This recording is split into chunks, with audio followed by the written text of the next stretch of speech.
नमस्कार दोस्तों, this doctor KVSR। Operation सिंदूर को लेकर भारत के हर एक नागरिक में काफ़ी ज़्यादा गर्व की भावना है एंड इमोशनली काफ़ी ज़्यादा उस चीज़ को फील कर पा रहे हैं। बट क्या आपको पता है कि कुछ ऐसी इंडस्ट्रीज़ भी है जो उसका गलत इस्तेमाल करना चाहती है एंड आपके जो इमोशन है उसको अपना बिजनेस के पॉइंट ऑफ व्यू से यूज़ करना चाहती है एंड एक तरीके से जो प्रोपोगेंडा है उसको रन करना चाहती है। आप सभी को पता होगा इंडिया में पिछले 20 सालों के अंदर, पिछले 30 सालों के अंदर काफ़ी कुछ मूवीज़ बनी हैं जो कि आर्मी में बेस्ड है, हिस्ट्री पे बेस्ड है एंड उनके नाम अगर मैं आपको बताऊं, अब कुछ लिस्ट नाम बताना चाहता हूं। जैसे कि उरी मूवी आई थी, गाजी मूवी आई थी, पलटन मूवी आई थी, लक्ष्य मूवी आई थी, हीरो एक मूवी आई थी सनी देओल की, बॉर्डर मूवी आई थी, LOC मूवी आई थी एंड हिस्टोरिकल मूवीज़ के अंदर पद्मावत जैसी मूवी आई थी। इसके अलावा बाजीराव मस्तानी आई थी एंड बहुत सारी जो इस तरीके से बनी है आपको देखने को मिलेगा। मूवीज़ के अंदर एक एजेंडा को रन किया जाता है एंड लिटरली आपने कुछ रिसेंट मूवी देखी थी, पठान मूवी देखी थी एंड एक तरीके से नरेशन क्या रन किया जाता है कि भारत एक देश ऐसा देश है जहाँ पे हिंदुत्व की मेजॉरिटी होती है एंड वो अत्याचार करते हैं, इस्लामोफोबिक है एंड उनका जो रवैया है मुसलमान एंड मुस्लिम एक पर्टिकुलर रिलीजन को लेके वो काफ़ी ज़्यादा घृणित टाइप में है एंड ये एजेंडा फैलाया जाता था। एंड बट अभी रिसेंटली कुछ मूवीज़ आ रहे हैं जिसमें जो भारत का जो इमोशन है देशभक्ति को लेके एंड जो रिलीजन को लेके उसके यहाँ पे मिसयूज़ इसलिए किया गया है ताकि वो पैसा बना पाए। आपको रिसेंटली कुछ मूवीज़ देखने को मिलेगी जहाँ पे भारत के गर्व को बताया गया है। ऐसा क्यों होता है?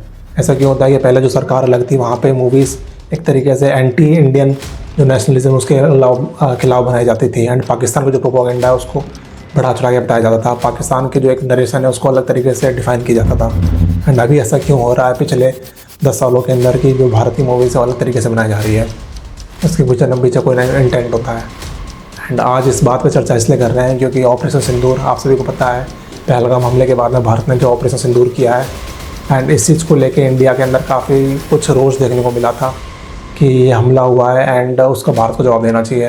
एंड जिस तरीके से ऑपरेशन सिंदूर भारत ने किया है एंड उसमें सोफिया कुरैशी जो कि अपनी कर्नल रही हैं, आर्मी की हैं एंड भूमिका सिंह जो कि विंग कमांडर रही हैं, उन्होंने यहाँ पे नेशनल को ब्रीफ किया था एंड पर्टिकुलरली ऑपरेशन सिंदूर के बाद में 15 से ज़्यादा जो स्टूडियो हैं एंड फिल्म प्रोड्यूसर्स हैं जो इसके कॉपीराइट के लिए जो मिनिस्ट्री ऑफ कमर्शियल एंड जो ट्रेडमार्क एंड पेटेंट देती है उसे कॉपीराइट के लिए गए हैं इस नाम को लेकर के एंड उनकी रेस लग रही है कि कॉपीराइट वर्ड जो ट्रेडमार्क वर्ड है ये हमको इनका ट्रेडमार्क मिल जाए। और अब भले ये मूवी का कभी कोई डिस्कशन नहीं चला है किस तरीके से मूवी बनेगी, बजट कुछ डिसाइड नहीं किया है, बट वो एक रेट रेस के पीछे लग चुके हैं ताकि ये जो टाइटल है वो उनको मिल जाए। एंड एक न्यूज़ चैनल में देखने को मिला है कि जो मुंबई बेस्ड एक फिल्म मेकर है वो तो ये तक कह रहे हैं कि मैं इस मूवी को वुमेन के एक पर्सपेक्टिव से बनाना चाहता हूँ।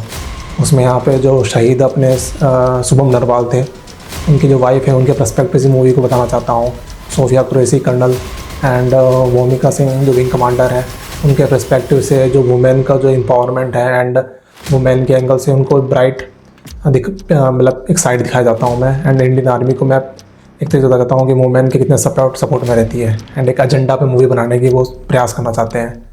एंड इसके अलावा इसके अंदर नाम कुछ आपको सुनने को मिले, आपको रिलायंस इंडस्ट्रीज़ का भी नाम सुनने को मिला है एंड इसके अलावा मुकेश चेताराम अग्रवाल ये भी फिल्म मेकर हैं, इनकी भी एक नाम सुनने को मिला है जिन्हें एप्लीकेशन यहाँ पर दायर की है कॉपीराइट में ट्रेडमार्क को लेके एंड बहुत बड़े बड़े स्टूडियोज़ हैं एंड ये इसलिए करते हैं ताकि जो इंडियन जो इमोशन है उसको यहाँ पे कनेक्ट कर पाए। आपको रिसेंटली जो मूवीज़ देखने को मिली थी यूरी एंड कश्मीर फाइल्स, इसके अलावा केरला फाइल्स, काफ़ी कुछ मूवीज़ होती है जो कि डायरेक्टली इंडिया का जो इमोशंस होते हैं लोगों को लेकर उसको डायरेक्टली उसका गलत फ़ायदा उठाया जाता है पैसा कमाने के लिए, भले उसके पीछे रीज़न कुछ भी हो। बट उस चीज़ को समझना पड़ेगा कि आप एक तरीके से फॉल्स एजेंडा नहीं चला सकते। जो फैक्ट्स होते हैं उसको फैक्ट्स को वैसा पेश करना चाहिए, बट एक तरीके से प्रोपेगेंडा रन किया जाता है वो काफ़ी ज़्यादा देखने को मिलता है।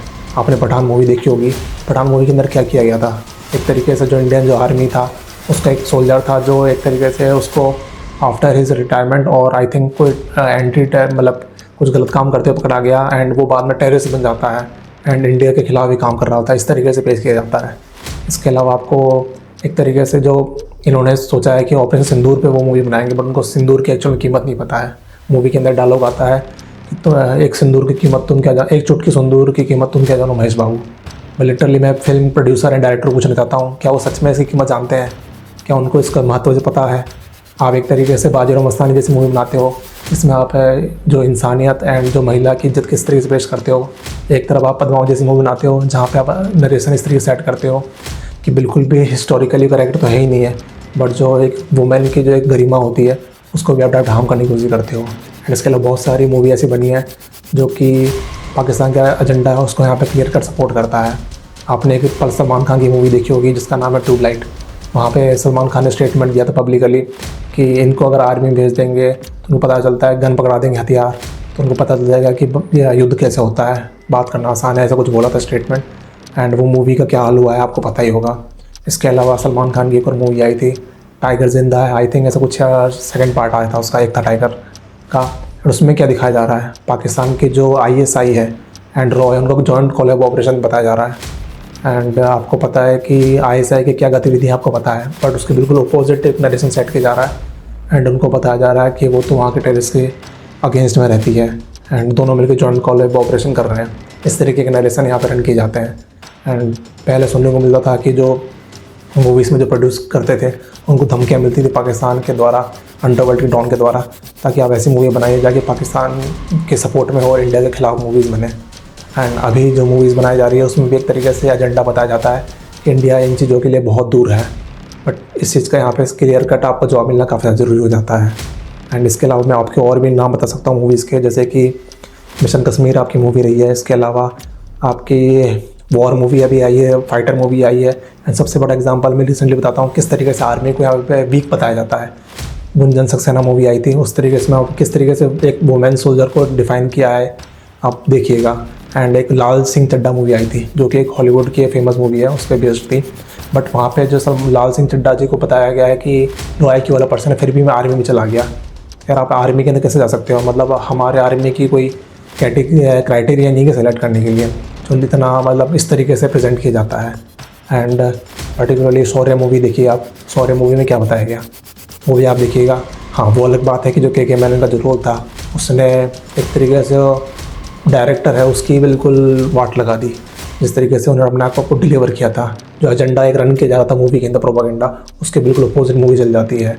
तो ये चीज़ें आपको देखने को मिलती हैं, पर्टिकुलरली सिर्फ और सिर्फ पैसे बनाने के लिए।